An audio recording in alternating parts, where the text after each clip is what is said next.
So where I think will be really valuable for listeners where we start actually is kind of what you were doing pre the genesis of Lucky Saint. So what were you doing, I don't know, maybe 4 or 5 years before you started Lucky Saint? What was the life of Luke back then?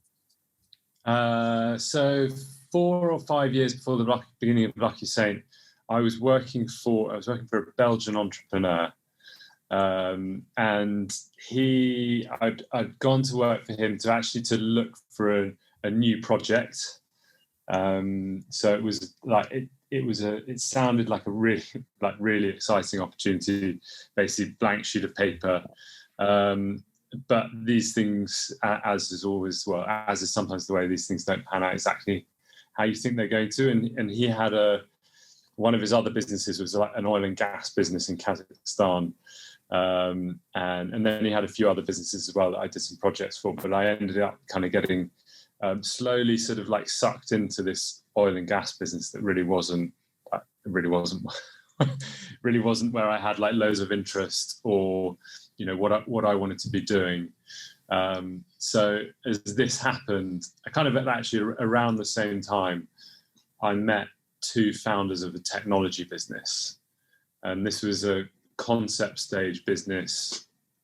And I remember it so clearly. I sat down with the 2 founders in Victoria, and within 10 minutes of listening to them talk about what they were doing, what they wanted to achieve, what they wanted to build, the amount of passion and belief that they had in what they were doing. And I just said to myself, I was like, I need to be on that side of the table. I want to be that excited and that driven and, you know, about what I'm doing every day. And so it was also fun enough, one of the first times I'd sort of had a proper insight into the startup world. And it was a world I never really knew existed. This got me thinking a lot, and I think that one of the things that came out of that was Lucky Saint, but it also it coincided with this. I guess it was a sort of a bit of a revelation. Like I just realised that working for someone else, I was never really in control of my own destiny, and really like the ultimate way to kind of control your own destiny is to start your own business. And then I literally sort of like buried myself in that world, just met lots of people from, you know, lots of different startups, spoke to loads of people. And at some point during that time, I think, you know, I know what was happening. I was looking at a bottle of non-alcoholic beer and thinking, on paper, this is the best proposition in the world. And in practice, I was nowhere near drinking it. Like it wasn't a product that was kind of good enough to convince me to drink alcohol-free beer, and it wasn't a brand that I resonated or had any emotional connection with. And so I thought, well, I wonder how hard it would be to brew a liquid and a beer that's good enough to bring people into the category. And I wonder how hard it would be to build a brand that would empower people and make people feel positive about choosing to drink alcohol-free. So that was the kind of the start point. And then, I just launched straight into it and thought, well, let's give it a try.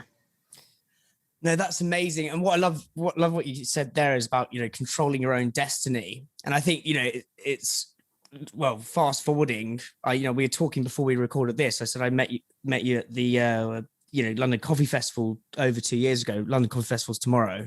You're a team of 2 or 3. Then there's now kind of 30 of you guys. You really are sort of controlling and manifesting your dream and idea. It's insane. So then you say you just jumped in, and you kind of like, what were the 2 or 3 steps, the initial steps, and how did you kind of keep that vision alive? Because I think lots of listeners to this are super early stage. They may be selling at like farmers markets or have a few listings.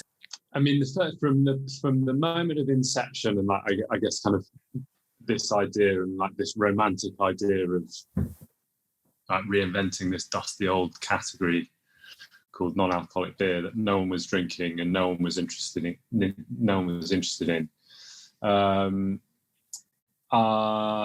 When I say I launched straight in, it was basically a case of, can we solve problem number one, which is it possible to brew a great tasting alcohol-free beer? That was the question. And I ended up spending 2 years working with 6 different brewers in 3 different countries. And it was a journey. Like, I did do it in some senses. It was quite grueling, because I went on repeat, like, we basically sort of, and like partnership after partnership wouldn't work out. But I was always learning that every time we brewed another batch of beer, you learn more about what we needed to do differently next time. So there was always this like continual accumulation of knowledge, and there would always be another idea about what to try next.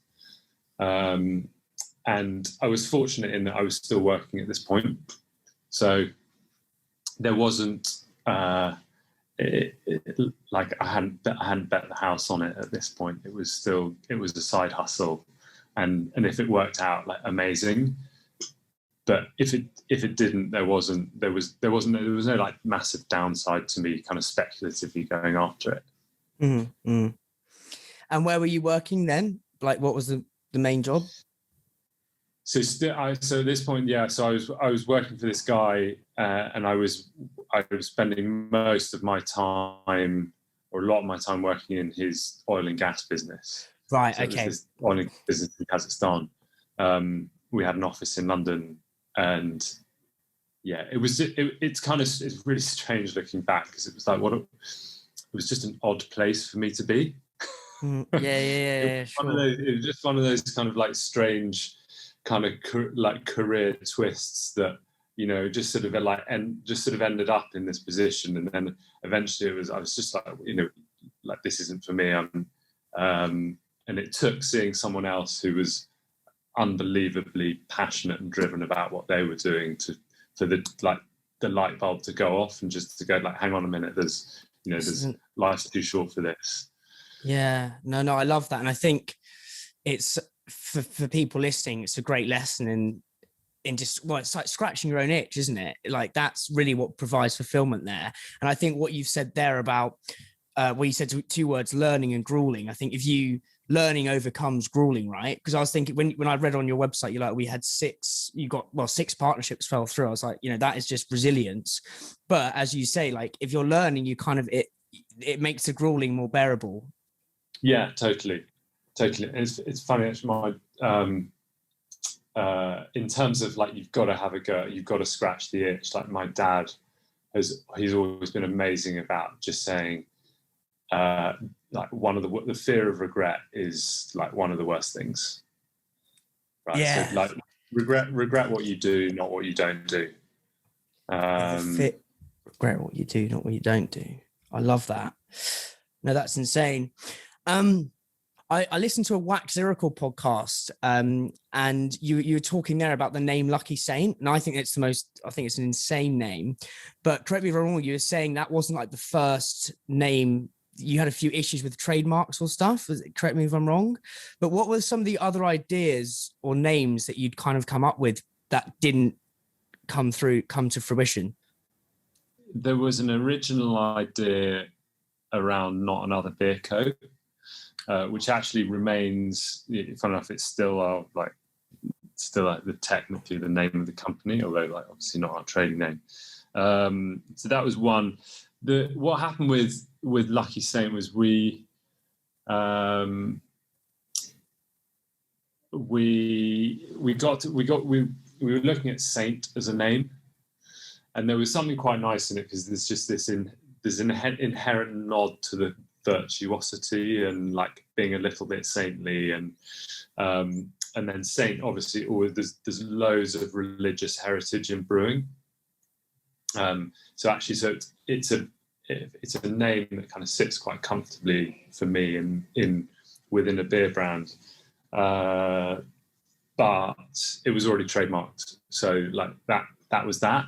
And so I went on this, I remember it so clearly, like I went on this 2 months kind of painful journey of trying to find another name.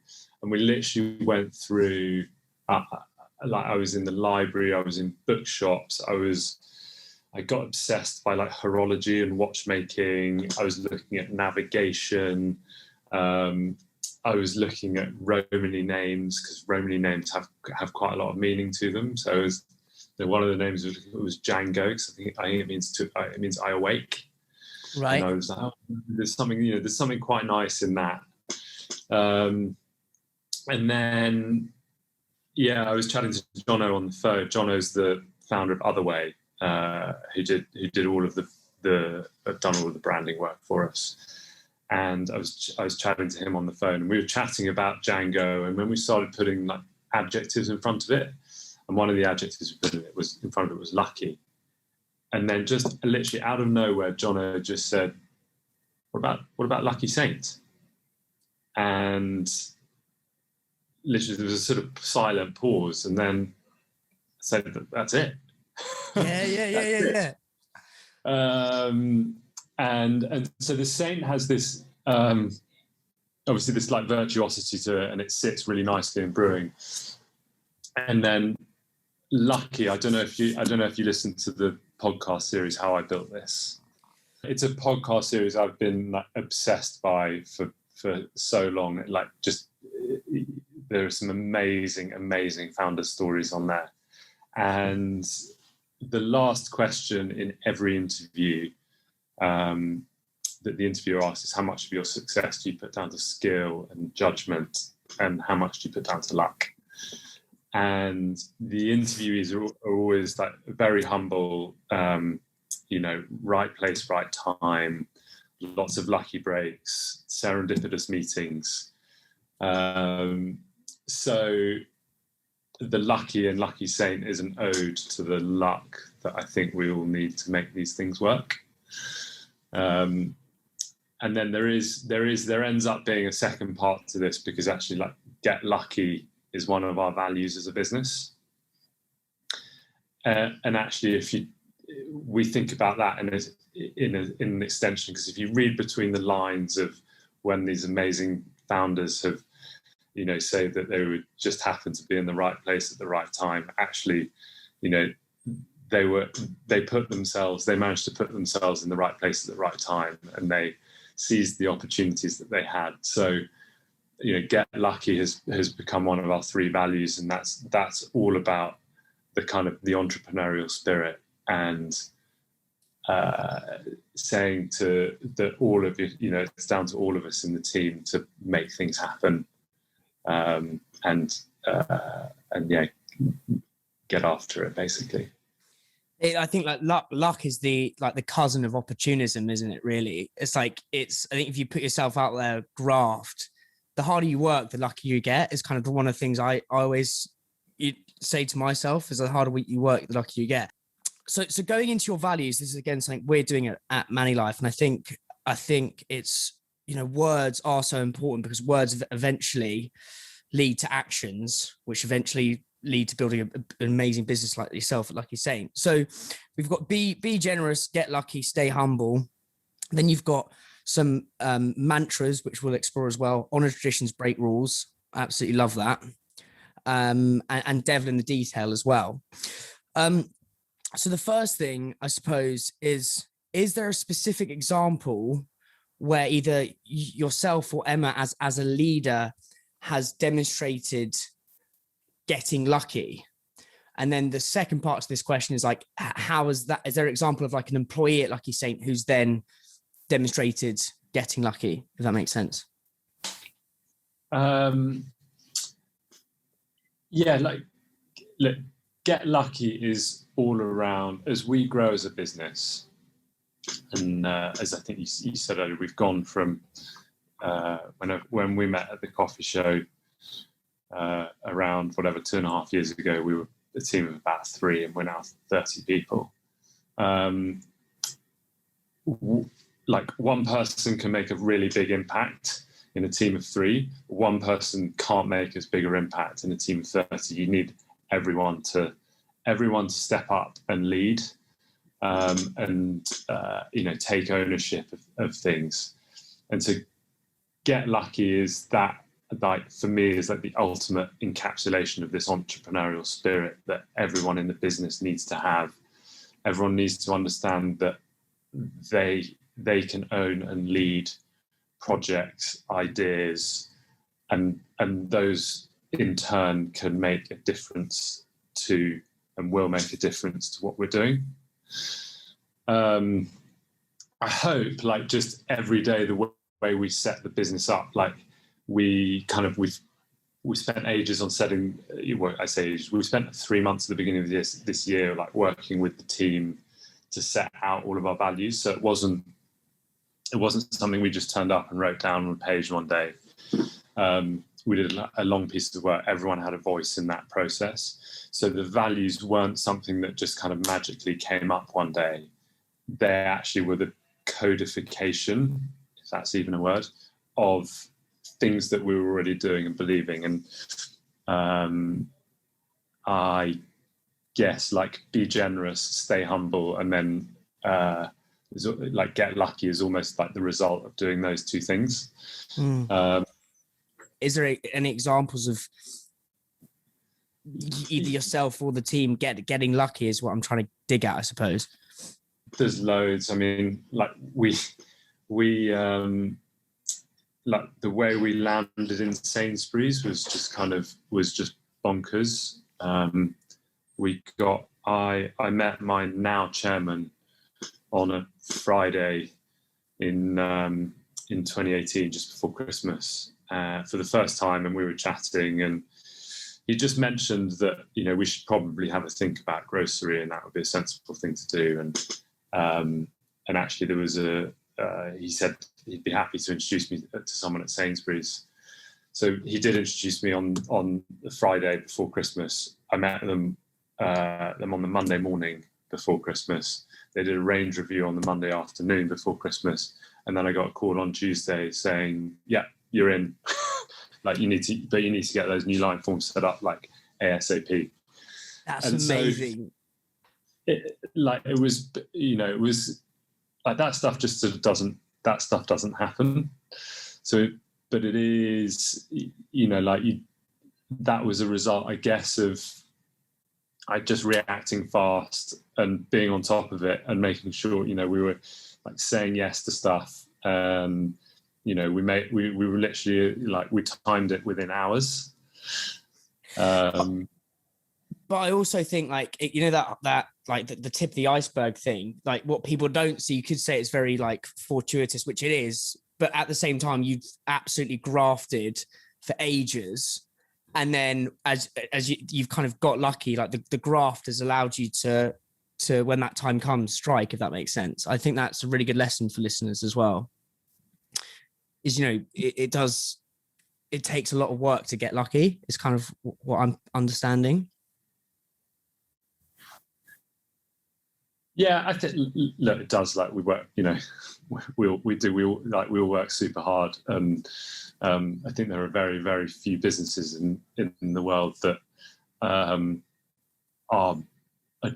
an easy ride at growing. Like, I don't think, like, this stuff, it doesn't happen to you. If life happens to you, you're not in control and you're not driving it, and whereas you have to go out, have to go out there and make all of this stuff happen. And out of curiosity, who is your chairman? Who is your chairman?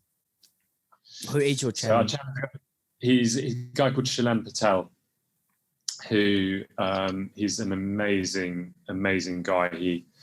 He founded a business called Distill Ventures, which is Diageo's incubator program. We don't sit within that, but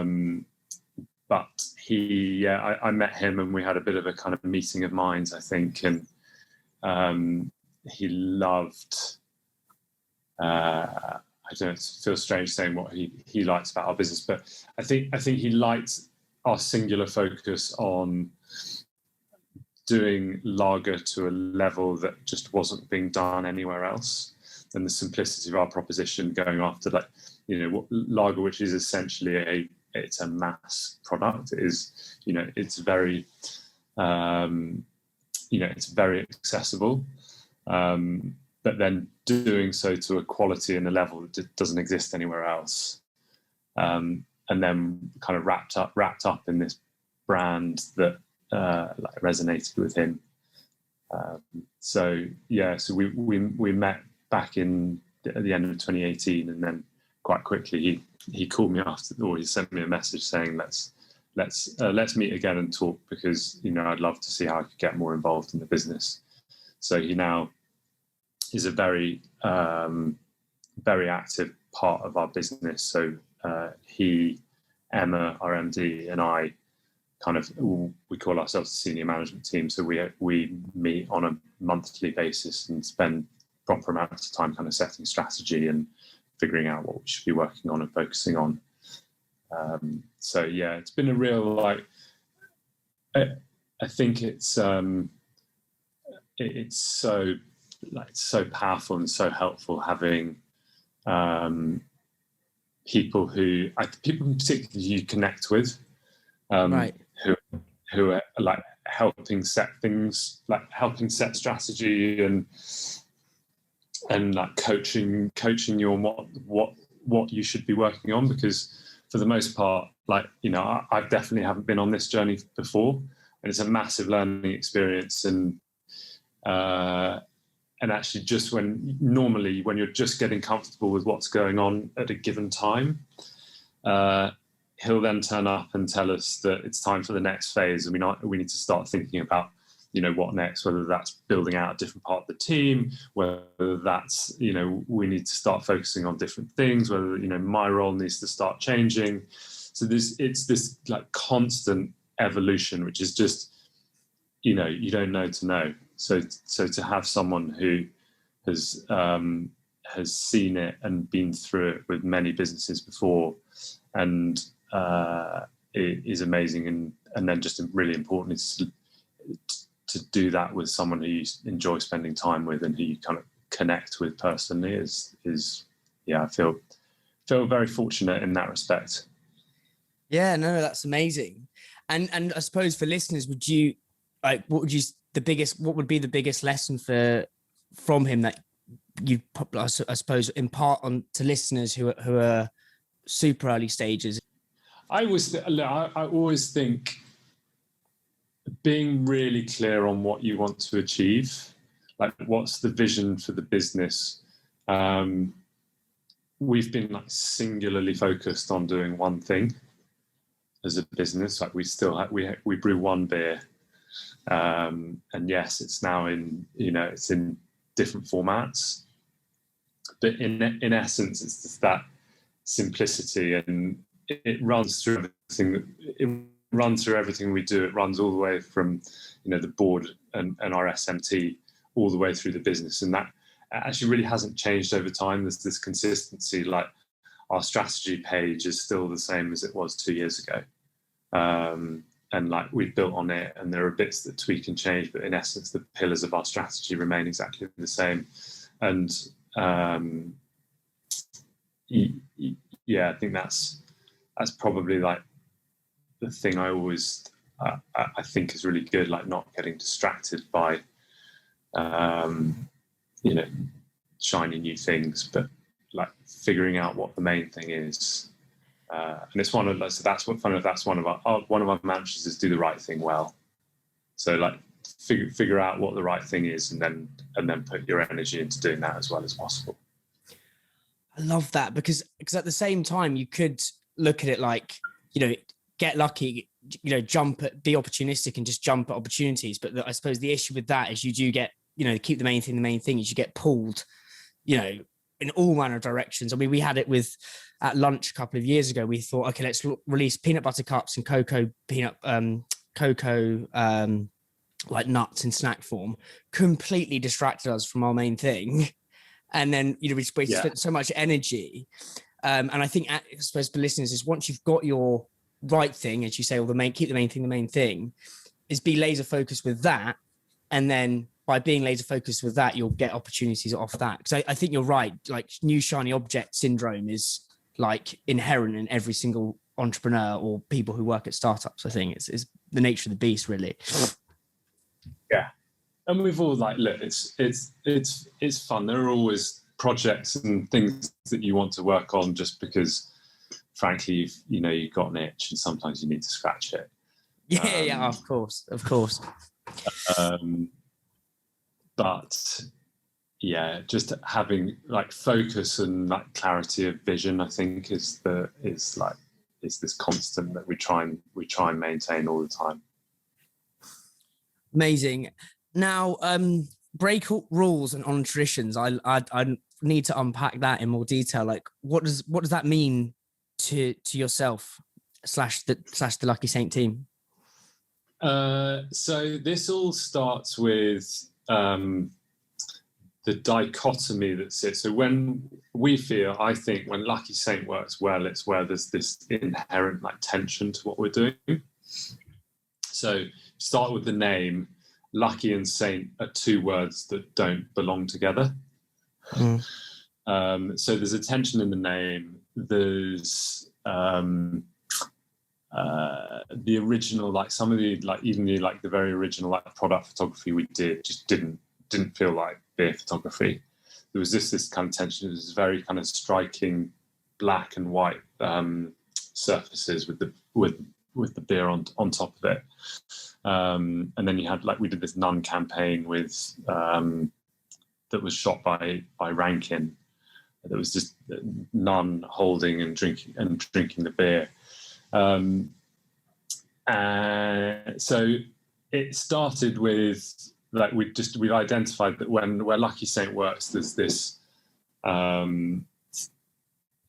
inherent like tension and dichotomy in what we're doing.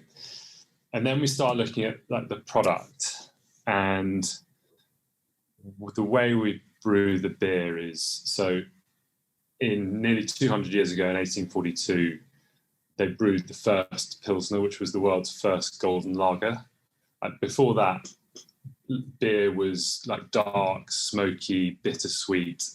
It was a very different product to what we think of as beer now. And then there was a beer disaster in Pilsen in the Czech Republic in 1838, and what came out of that was a new brewery that brewed Pilsner for the first time, and it was this golden lager that like the world had never seen anything like it before. And that beer specifically has gone on to inform everything.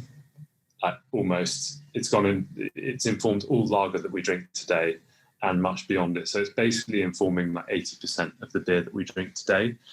And the relevance of that, I'll get back to it, is we brew Lucky Saint in almost exactly the same way as that original Pilsner back in 1842. It takes the same amount we're using the same processes. It takes the same 6 weeks to brew.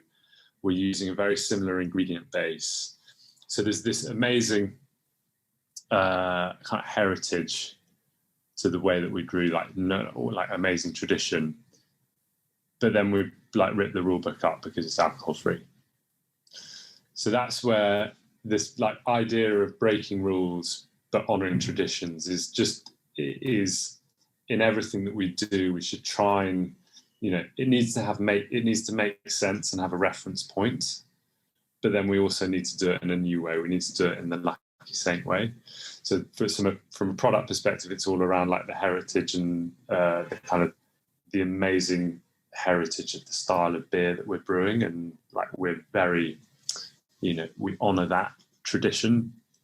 From a brand perspective and branding perspective, it's giving enough of the semiotics of beer so people understand what it is and therefore when they should drink it and how they should drink it, but also giving it a new bottle shape, and ignoring some of the conventions of our category that say you have to write alcohol free or 0 in big letters on your product.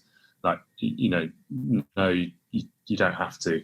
So you can, it's really important to me that that's not plastered on the front of our label, because, you know, I think Lucky Saint should be an amazing beer brand, full stop. It doesn't have to sit within the label of like alcohol free.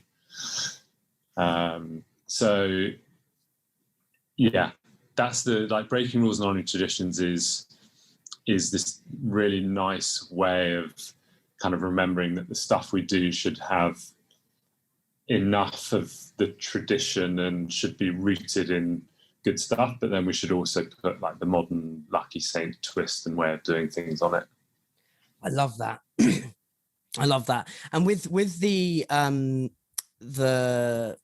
like the pumps in the pubs, like, I suppose in many ways that's honoring traditions but breaking rules, i.e. you're the kind of the first, well, you are the first beer on draft. Yeah, right? I mean, and this was something that, like, 2 years ago, as we were prepared, you know, this time 2 years ago, we were preparing to launch it for the first time, or actually probably this time 2 years ago, probably hadn't even made the decision about whether to do it in January 2020. But it was, you know, it didn't exist anywhere. Everyone said, look, the rate of sale won't exist. You know, you don't have, you know, you'll never win a tap on the bar, you know, because Foster's sells more. But, you know, let's be honest, like 93% of beer in this country in the on-trade is consumed from draft. So that's how people like to drink it. So, you know, let's not rip that rule book apart. Let's honour that tradition. But, you know, we don't, you know, alcohol-free beer doesn't have to sit at the bottom of the fridge anymore. And what was the first pub that took it on board? So we actually launched with 50 accounts in January 2020. It was it was an amazing launch. We thought we bought what we thought we'd ordered and had in stock, what we thought was going to be 3 months stock, and we sold it all in 3 weeks. Amazing. Which caused a few problems when it takes you 6 weeks to brew your beer. It's that was a bit of a complication to try and figure out how to keep supply going.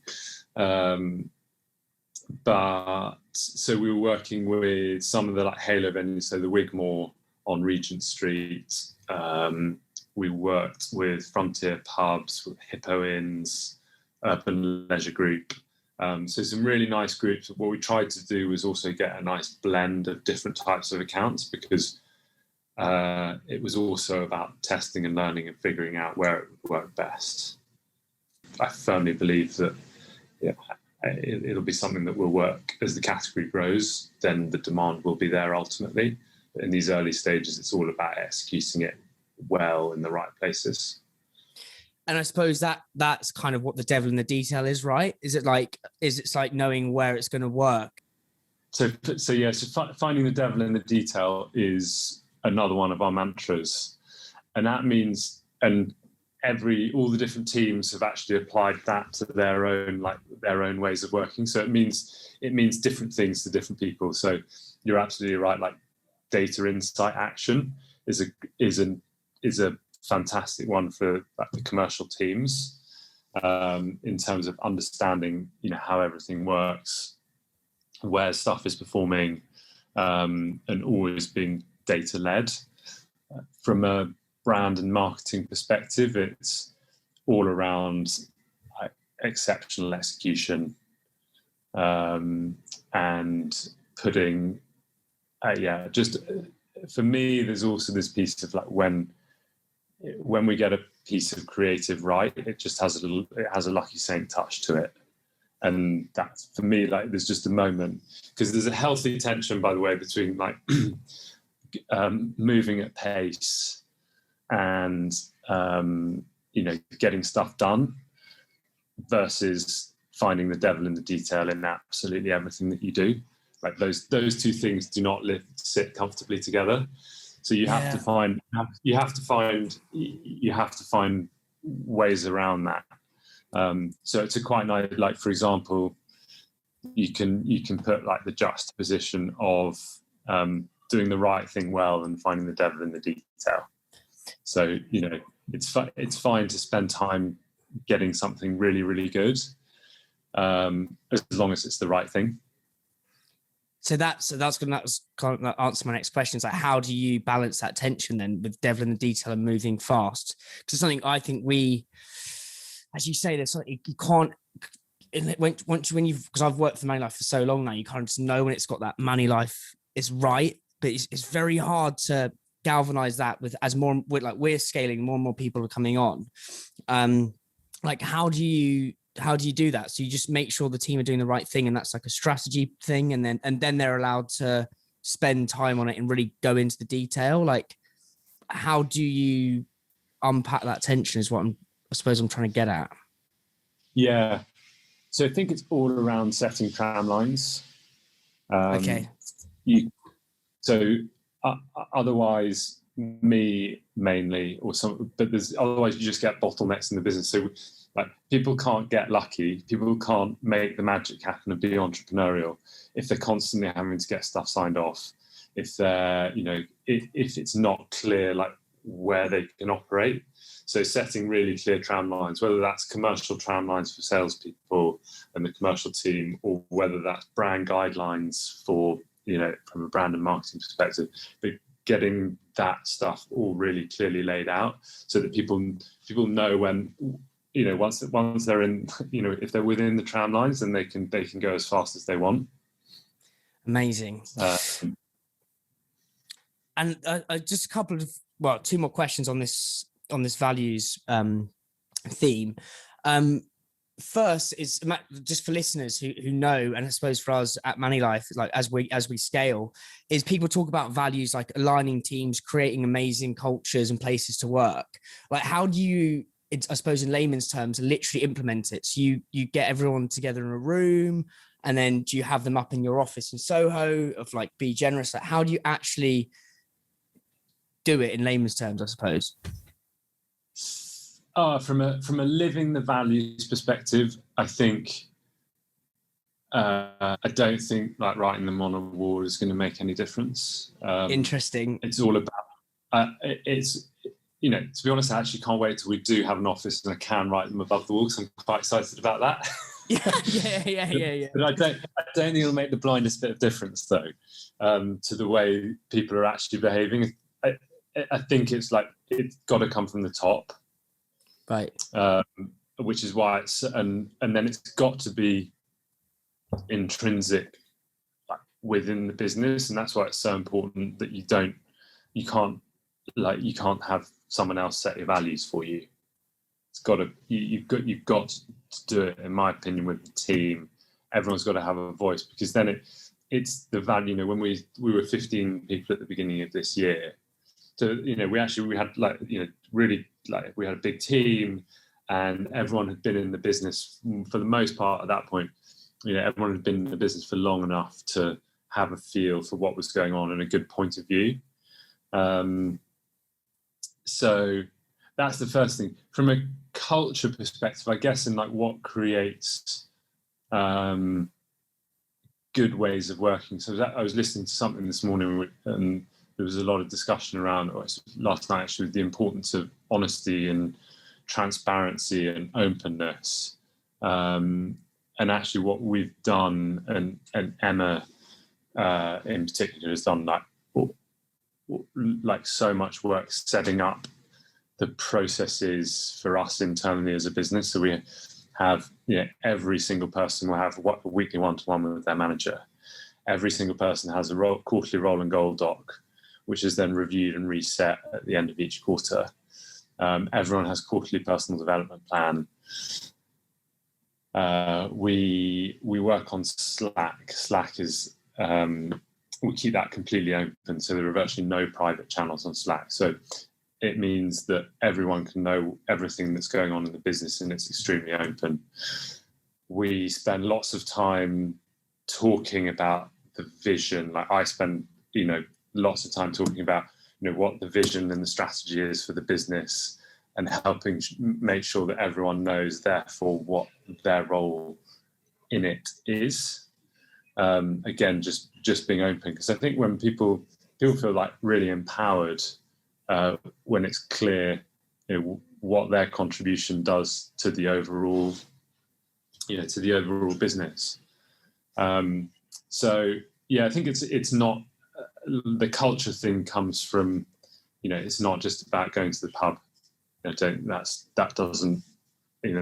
whatever, you can do that once a week or once a month, but that doesn't determine having a good culture within the business. It's more about how are we all working together? Do people feel empowered by what they're doing? And how do we create the conditions for people to perform at their best and enjoy that? I love that. And you've almost got a tension there between, like, I suppose, like process, i.e. like the one-to-ones and the implementation of the culture and the values.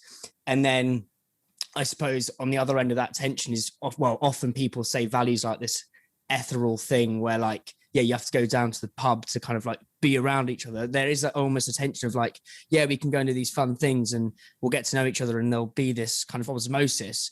But then actually we need these processes. And I think for us at MoneyLife, that's something we need to get better at is implementing these processes to really build the culture. I mean, we're a team of 12 now, which is amazing because it's that super small size. But as we get bigger, there needs to be more process to put it into place. So that's super helpful. I'm not, by the way, I'm like this, the social aspects of work are still, extremely important. And I don't play those down at all.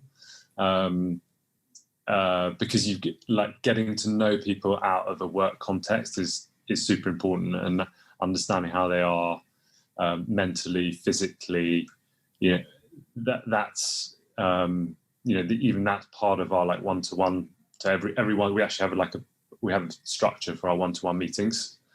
So there's always a like mental and physical like well-being check-in on to one another at the beginning of every one-to-one.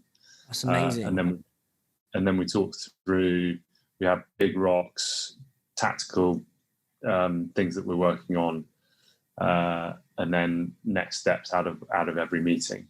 So there's like, it's process driven, but then it's also kind of there's lots of scope for kind of personal to just like cover off well-being in general.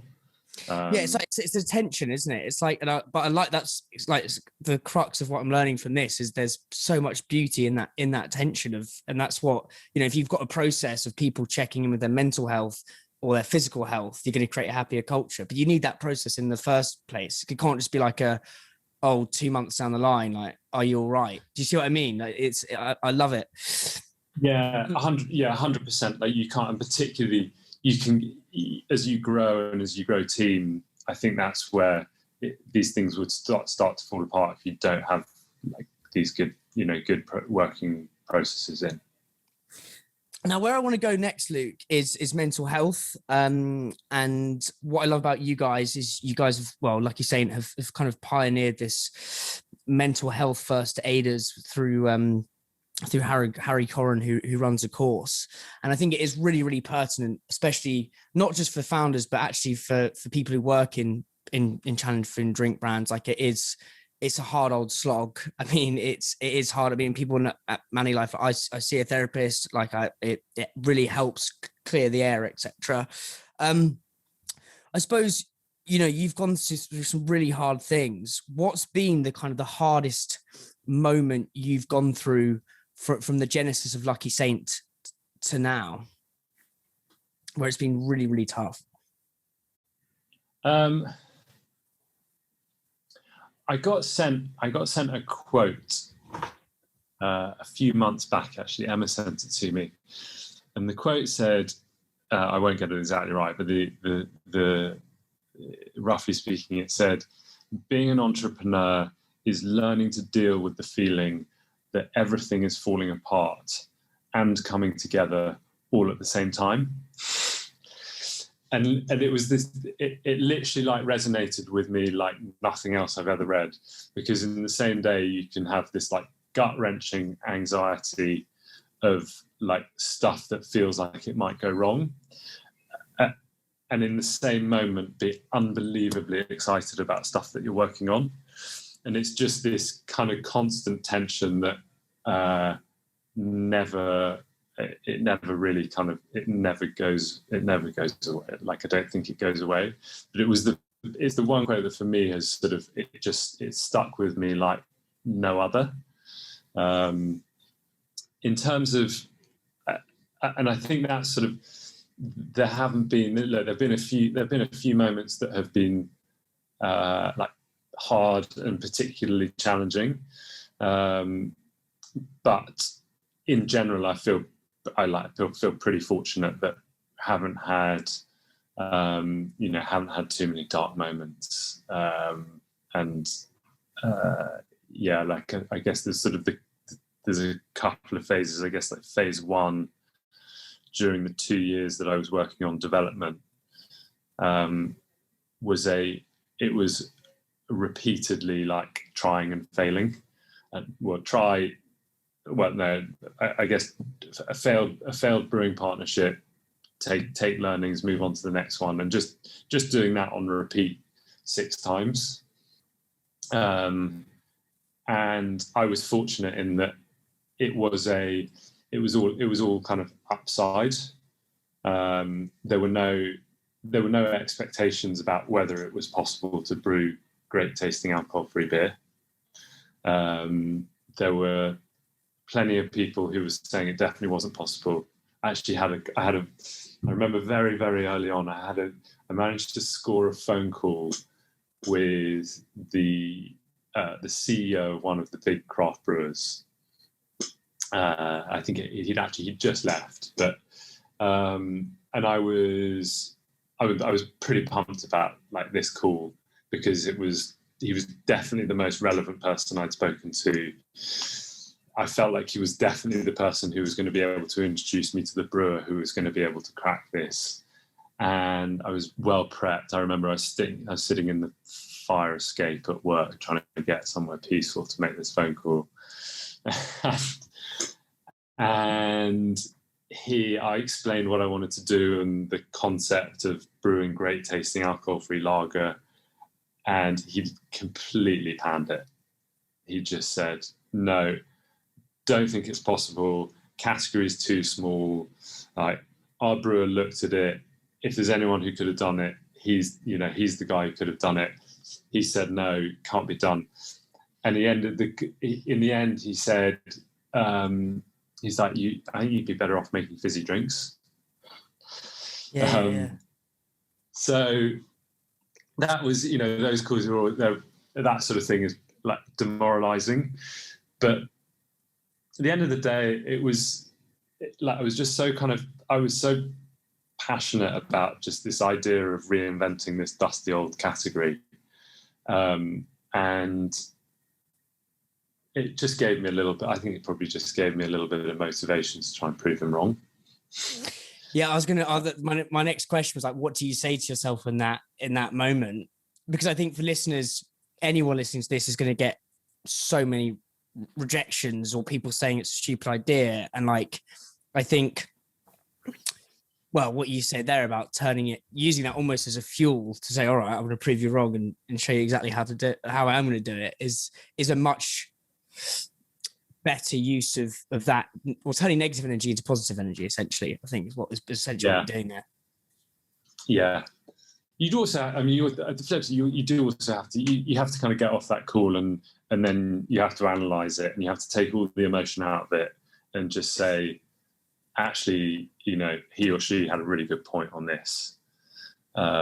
Because you can't, there are, it's the same with all advisors and advice. There'll be bits in there which will be absolute gold. And then there'll be bits that you can choose that you don't agree with. But you can't, you've got to be, I feel like you still have to be rational about this stuff. You can be passionate and have loads of belief. You also need to be rational and not blinded by, pure faith. Yeah, no, I love it. It's the kind of the nexus of this conversation is this tension that exists. And I think it's right. It's like they're, all feedback is good feedback, but equally you can't look at just negatives and get so disheartened that you just dissuade yourself from doing it. Again, it's a tension piece. So on the Harry Corrin mental health first aid course, like I'd love to know one or two kind of crucial learnings you've took from that, and you're, I suppose, trying to implement at Lucky Saint now, because I do think listeners will gain a lot from that.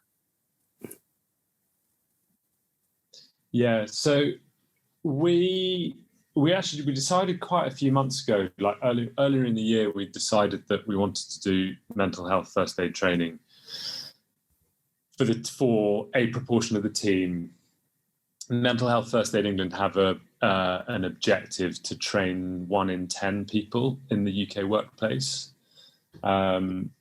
Mental health first aid training is it's really about identifying people who are at a crisis point, and then pointing them in the right direction of where they can get relevant help. I think the two things that I took out of it, the first one is this thing, it's called the resilience bucket or the stress bucket. I can't remember the exact term, but it was this analogy that for me was so interesting. It's, if you imagine your resilience is a bucket, and the bucket has a tap at the bottom of it, and you can pour stress into the bucket, and the bucket will fill up, and eventually your ability to cope with that, the bucket will be full, and then your ability to cope with it, you will no longer be able to cope with all the stress that you're putting into the bucket.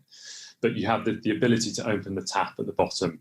So you have coping mechanisms for stress, which will basically help kind of drain the stress out of this bucket.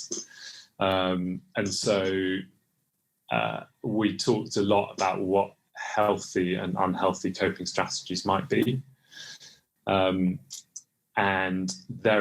this was where it kind of like, it was a real eye opener for us, was just that actually there are small incremental changes that you can make to your lifestyle or your life, and which have a disproportionately positive impact on your mental health. And in a mental health first aid kind of training world, that means that you don't even you should be able to avert like reaching a crisis point. What are some of those? So like healthy coping mechanisms, anything from, exercise, disconnecting from screens. So if we're thinking in a work context, like, making sure that we, aren't contacting one another outside of work hours or on weekends, so that people get proper time to switch off.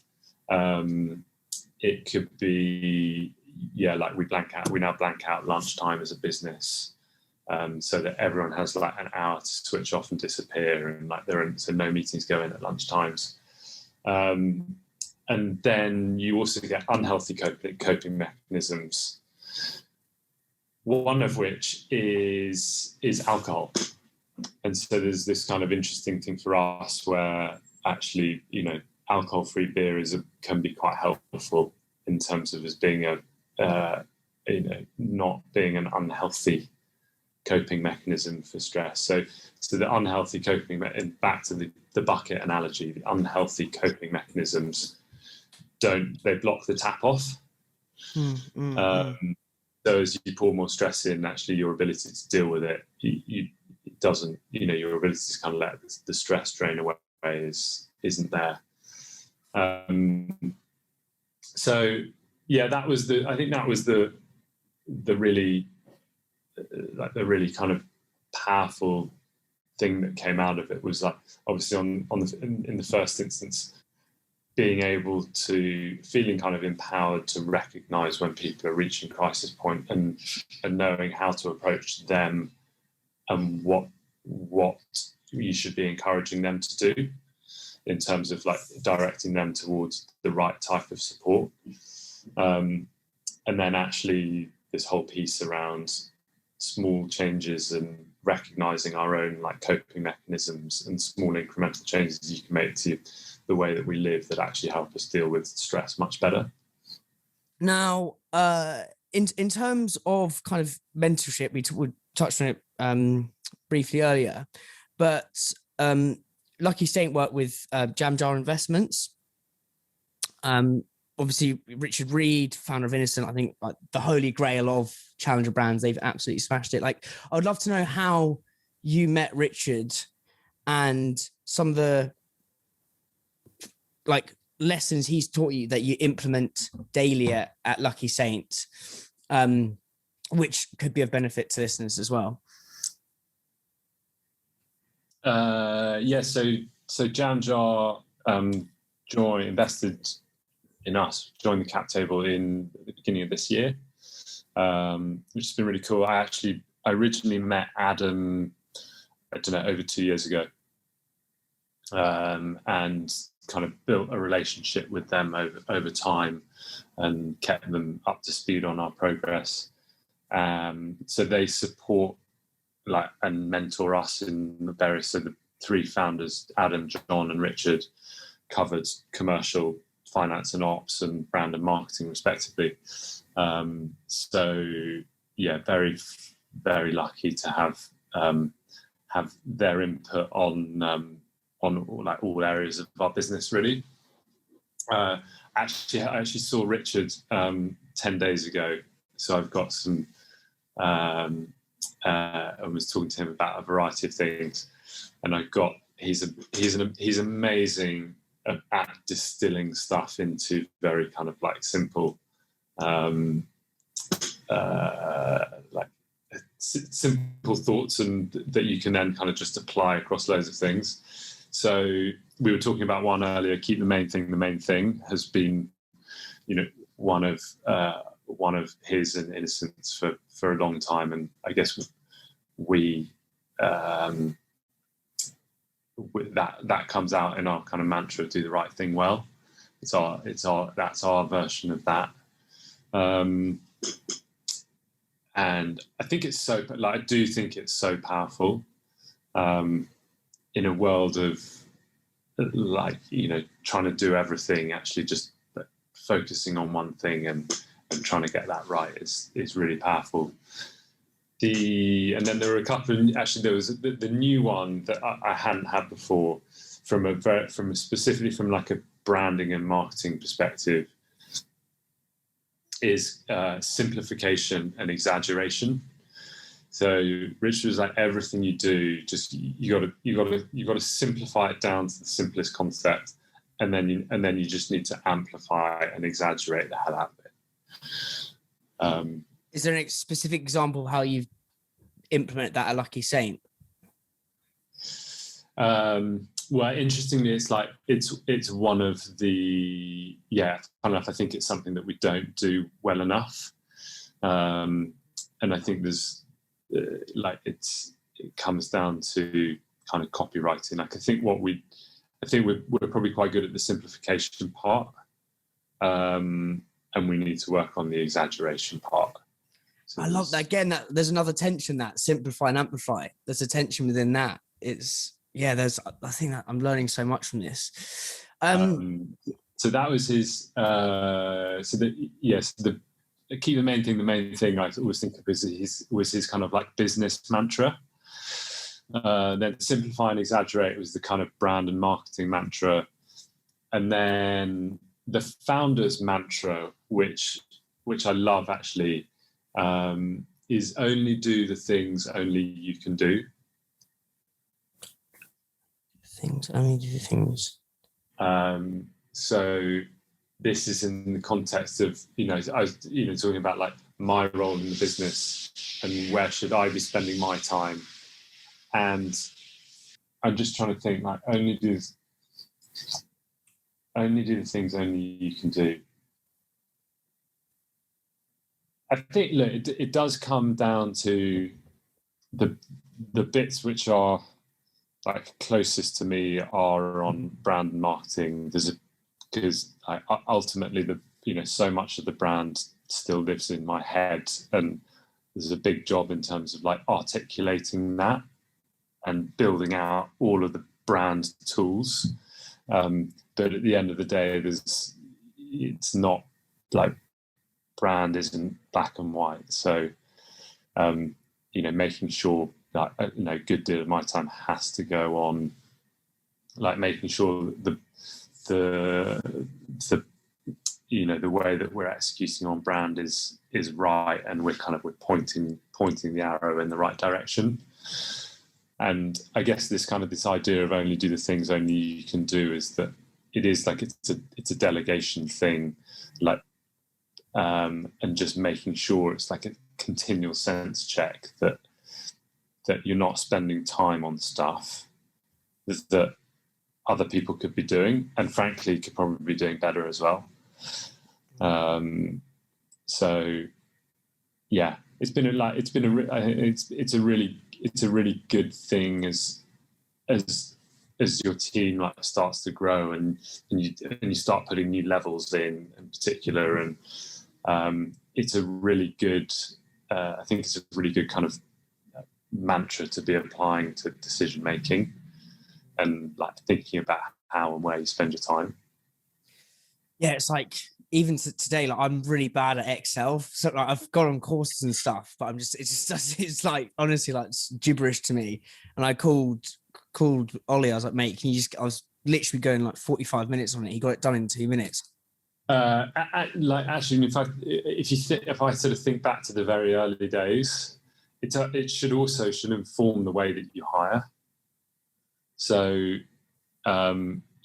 hire people who can do all the stuff that you struggle with or you can't do, and like hire people who can do that really well. And then we have like Emma and I have an amazing kind of relationship for lots of reasons, but one of those reasons, I feel like we're such different characters and our strengths are like polar opposites to one another. So it therefore makes kind of decision making almost around like who does what quite clear. So you just we're big advocates of like strength-based leadership. So like figure out what you're good at and spend your time doing more of that, rather than trying to make up for your things that are kind of lower on the strength index. No, I love it. Again, it's back to that next of this, like that's tension. Because I think if you get the right tension, it does like lead to growth eventually. And it's in everything, like break rules, honor traditions. Yeah, it's insane. So Luke, just to finish on some quick fire questions that I ask, well, pretty much all guests. So the first is, if you were to start Lucky Saint again tomorrow, what would you do differently and why? I knew this question was coming.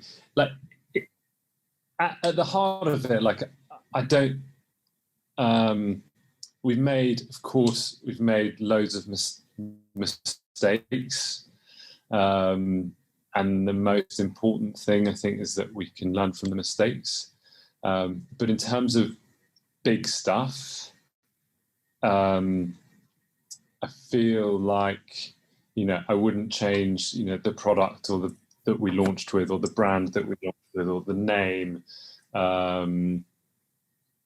There's stuff I know I could have done better on like particularly around people in the early, like particularly in the earlier days. I came from I'd never managed a single person in my career, so it was a baptism of fire, like growing a team and like an incredibly steep learning curve. It's more the stuff that I like. I mean, it's kind of like it's almost like I almost feel like it's cringeworthy, kind of looking back. But even the idea that we didn't even have like one-to-one set up, we didn't have an onboarding process, and I sort of look at like where we are now, and like everyone who joins they have 5 days of solid onboarding. they meet every single person in the business. There are, I mean, goodness knows how many in different. I think it's probably about 15 or so kind of onboarding like workshops that they do. So it's, you know, so we've gone from a state of doing like none of this stuff and none of the personal development stuff, and you know, my internal communication wasn't good enough. So it's more, yeah, it's the, you know, there's loads that I look back and you know, we've made so much progress on, and it would have been great if I'd arrived with that knowledge, and sort of, it was one of those like I didn't know to know.